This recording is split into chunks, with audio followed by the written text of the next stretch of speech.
গ্রামের হাটের এক কোণে ছোট্ট একটা সবজির দোকান চালায়। ত্রিপল ছাউনি, বাঁশের খুঁটি আর মাটির ওপর পাতানো একটা ত্রিপল, এই তার দোকান। ভোর ৫টায় ঘুম থেকে উঠে সে চলে যায় কাছের গ্রামগুলোতে। চাষিদের কাছ থেকে টাটকা সবজি কিনে আনে। পল্টুর বাবা ছিলেন একজন দিনমজুর। পল্টু ক্লাস 4 পর্যন্ত পড়ে আর পারল না। সংসারের ভার টানতেই দোকান দিয়েছিল। যদিও দোকানটা খুব ছোট, কিন্তু ওর মনটা অনেক বড়। কেউ পয়সা কম দিলে মুখ গোমড়া না করে মিষ্টি হেসে বলে, আবার নেবেন তো, তখন দিয়ে দেবেন। একদিন হাটে খুব বৃষ্টি এলো, সবজিগুলো জলে ভিজে নষ্ট হলো।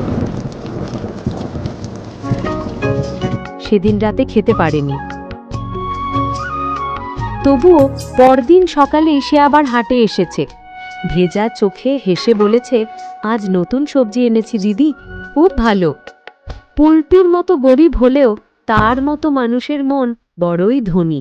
সেই মনেই গ্রামবাসীর ভালোবাসা, আর তার হাসিতে লুকিয়ে থাকে একটুখানি আশার আলো। ভিডিওটা ভালো লাগলে লাইক, সাবস্ক্রাইব করতে ভুলো না।